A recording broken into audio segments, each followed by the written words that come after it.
Hi, my name is Heather Lokeman Aid, and this is discussion one.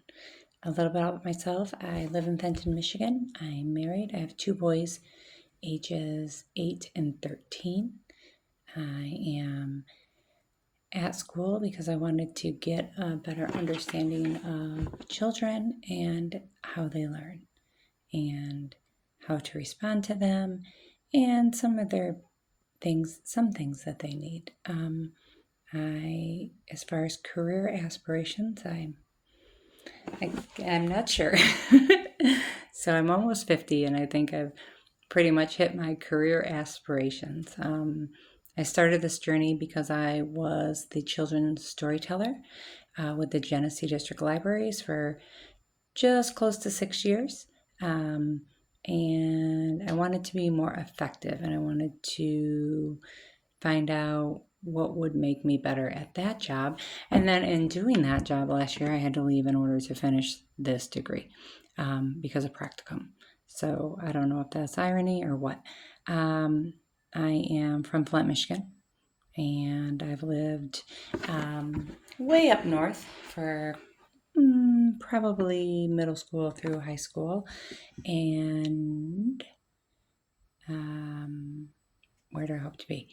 I'm kind of where I hope to be, I guess. I'm always learning and growing. I think that is important. That's something that feeds me. So that's that. What stood out most from the TED Talk? Well, I was interested in that TED Talk, and I love a good TED Talk. And I think something that stood out most was, the argument over is there or isn't there a diagnosis of ADHD. I believe that there is. I believe that it's a thing. Is it overdiagnosed? Yeah, probably. For sure. Do we understand it? Probably not in its entirety. Is there some validity to Sir Ken Robinson's argument against it and reasonings behind that as far as, just children being overwhelmed and overstimulated with information being thrown at them all the time, all the time, all the time? Absolutely. I found that very interesting. He's kind of arguing that our current education system is outdated. Do I agree with that? Sure. I mean, I think that the education system itself agrees with that. That's why we continue to educate ourselves. We continue to grow. Now we're meeting students like where they're at. It used to never be like that. We understand that there's different kind of learning styles. We try and implement that. So I think, yes, that's my why. How did you learn to read and write? I have no idea. I could not tell you how I learned to read and write. I do not have any occasion where I remember anyone when I was small teaching me to read, teaching me to write, or even reading me a book.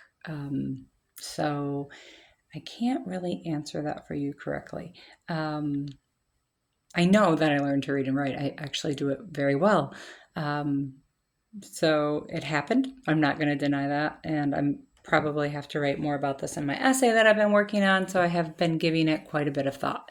What books, moments, people influence your literacy development? So I think literacy development is easier to answer than like how I got there. I do remember particular moments in my life, particular books that I would get engrossed in. So I was reading at a very early age. I did it probably, just to escape. Sorry about the ums. I'm really, really bad at public speaking, and especially when there's a video on me, I hate it. So, and this is the second time I'm doing this first one because the other one got lost. So I think it was probably a collection of people and a collection of moments that influenced it, not just one. And maybe it was, I love the smell of a library and the quiet and the calm peace there. So it could have even been that. I read books when I was young to escape kind of things that were happening. I don't know how I got the books. We weren't really ever taken to the library. They were probably just lying around. I was probably reading things that I shouldn't have. And yeah, So I hope that answers all of the questions for this discussion. I'm sorry it's so long. I'm sorry about all the ums. I'm not looking forward to any more video discussions, but I am looking forward to this class. Thank you.